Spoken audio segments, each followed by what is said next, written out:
Welcome back. The remains of 3 U.S. soldiers killed by an Iranian-backed drone strike in Jordan returning home today.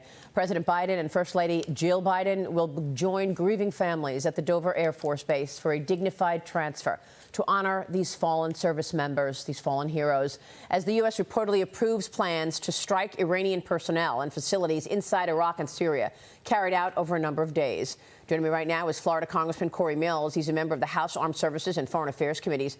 Congressman, thanks very much for being here this morning. We all mourn the loss of these incredible heroes this morning. My question to you is, why is Joe Biden telling the world exactly what he's going to do in terms of his retaliation to Iran?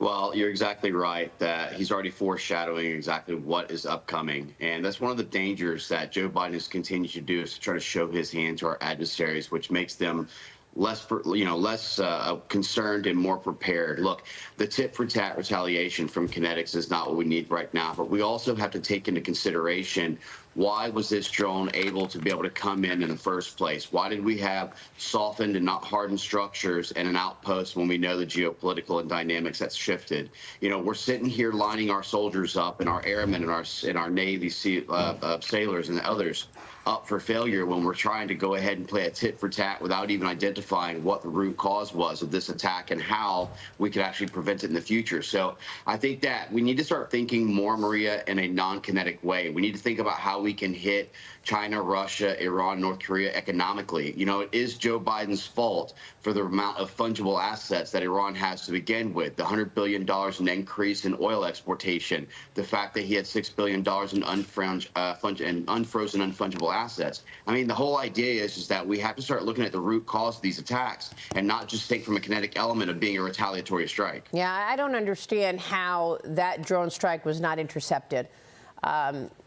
I know that there was confusion as far as whether it was friendly fire, friendly drone coming back home, or enemy fire, but it's incredible to me that that was not intercepted.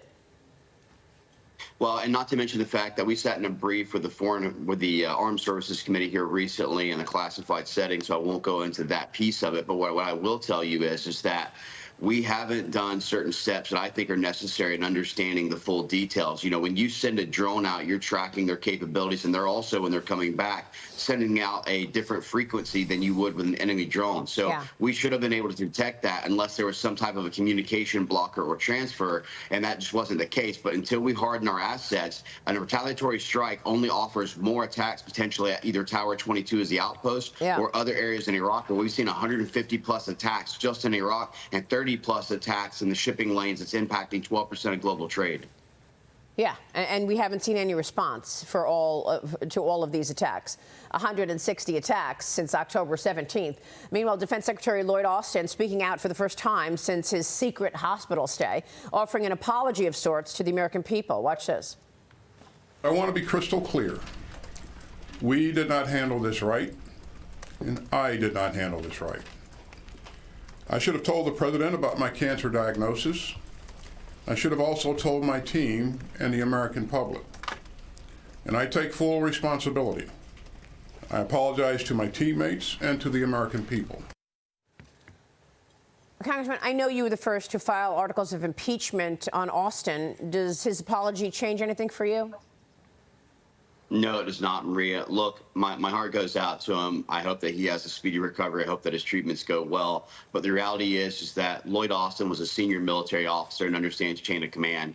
He also understands the policies that were put in place. And when you talk about the violation of a notice of vacancy, where these types of attacks or further soldiers could have been killed under his watch, with Secretary Hicks, Deputy Secretary Hicks, sitting on vacation in Puerto Rico, the apology is great that he acknowledges it. He also needs to acknowledge the accountability that should follow.